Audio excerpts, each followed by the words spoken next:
Let me guess. You started the year saying, "This is my year.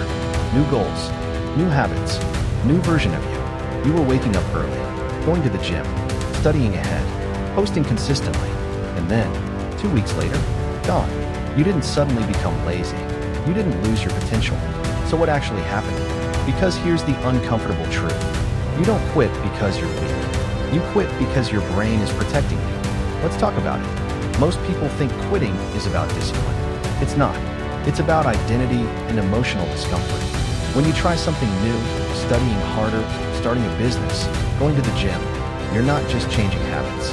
You're challenging who you believe you are. If you've seen yourself as the procrastinator, the one who never finishes, the average student, your brain feels threatened when you try to level up, because growth feels unsafe. And when something feels unsafe, your brain whispers, let's just go back to what's comfortable. Even if comfortable is mediocre. Even if comfortable is scrolling TikTok at 1:47 a.m. knowing you have a test tomorrow. Sound familiar? Yeah, same. But that's not the only reason. Here's the second one, and this one hurts a little. You quit because your goals are tied to hype, not systems. Motivation is emotional, and emotions fluctuate. Think about it. You start a new routine on Sunday night after watching a productivity video. You're fired up. You clean your desk. You download Notion. You write New Era in your Notes app. But by Wednesday, you're tired. School hits, work hits, life hits, and suddenly that new era energy disappears. So you assume, I guess I'm just not disciplined. No, you built your goals on a mood. And moods don't last. High performers don't rely on motivation. They rely on boring systems. But wait, before you click off because systems sound boring, this is where it changes. There's actually a pattern. It goes like this. Get inspired. Go all in. Overdo it. Burn out. Feel guilty. Quit. Repeat. Be honest. How many times have you done that? Gym, studying, content creation, learning a skill, even journaling. You don't fail because you don't try. You fail because you try too aggressively at the start. You go from 0 to 100 instead of 0 to 10. That's the trap.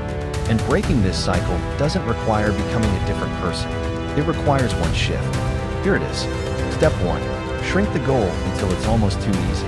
Instead of, I'm studying 3 hours every day. Try, I'm studying 25 minutes. No matter what. Instead of, I'm going to the gym 6 days a week. Try, I'll show up for 20 minutes. The goal isn't intensity. The goal is consistency. Consistency builds identity. And identity builds discipline. When you prove to yourself daily, I'm someone who shows up. Everything changes. But there's another piece. Because sometimes, even small goals feel hard. That's when you use step 2. You don't lack willpower. You have too much friction. If studying requires cleaning your desk, finding notes, charging your laptop, looking for a quiet place, you'll procrastinate. Your brain hates unnecessary effort. So remove the obstacles. Lay your notebook out before bed. Open the doc you need. Put your phone in another room. Make the right action easier than the wrong one. And here's a real example. When I struggled with consistency, I didn't fix my mindset first. I fixed my environment. Because environment beats motivation every time.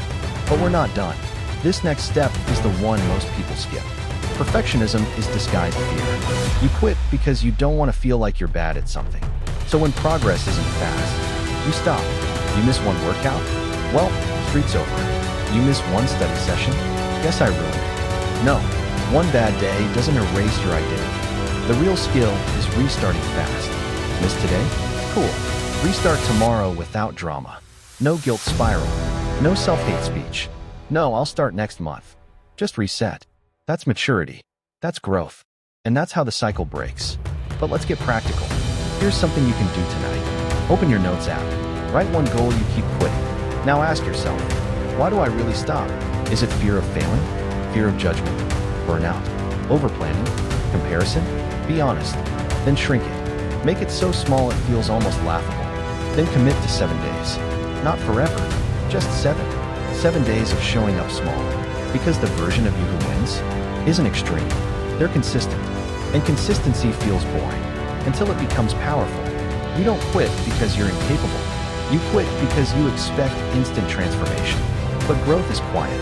It's 1% better, over and over, when nobody's clapping. And the people who succeed, they didn't avoid quitting urges.